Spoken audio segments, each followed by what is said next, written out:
یبصرونہم یود المجرم لو یفتدی من عذاب یومئذ ببنیہ۔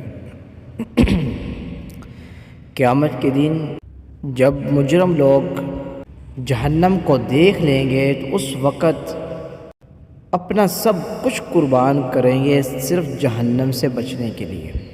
لیکن قیامت کے دن کیا ہوگا کہ مجرم لوگ جب جہنم کو دیکھیں گے تو اس وقت اللہ رب العزت سے یہ التجائیں کریں گے کہ اے اللہ مجھے جہنم سے بچا، اے اللہ میرے بیٹوں کو پکڑ کر جہنم کے اندر داخل کر دے، اے اللہ مجھے جہنم سے بچا لے۔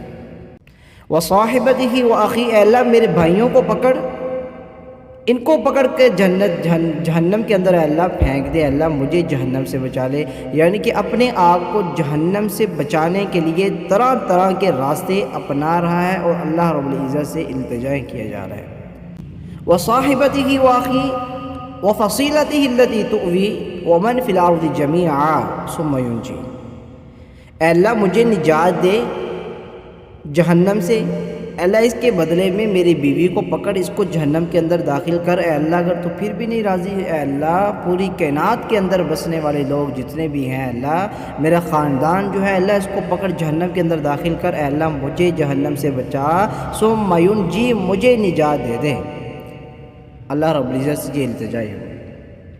لیکن اللہ رب العزت کا قانون کیا ہے، اللہ رب العزت کا پیغام کیا ہے، وہ سنیے۔ کلا انہا لظیٰ نزاعۃ للشویٰ، اللہ رب العزت فرماتے ہیں ہرگز ایسا نہیں ہوگا تیری اولاد کو پکڑ کر جہنم کے اندر داخل کر دیں اس وجہ سے کہ تمہیں ہم جنت کے اندر داخل کریں، ایسا ہرگز نہیں ہوگا۔ اللہ تعالیٰ کا یہ قانون نہیں ہے۔ اس دنیا کے اندر جو انسان اپنے لیے کما کر آگے لے کر جائے گا اسی کے مطابق تمہارے فیصلے کر دیے جائیں گے، اور اللہ رب العزت ترازو قائم کر کر انصاف قائم کریں گے، عدل کریں گے اللہ رب العزت۔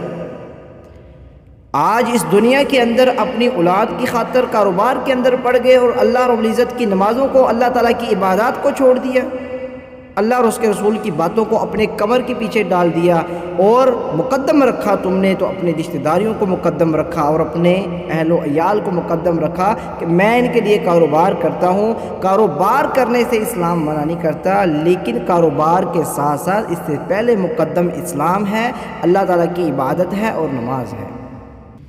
اور جہنم ہے جس سے ہم نے اپنی اولادوں کو بچانا ہے اور اپنے آپ کو بچانا ہے۔ وہ حدیث اب سنیے کہ جہنم کی گہرائی کیا ہے، جہنم کی ہولناکیاں کیا ہے۔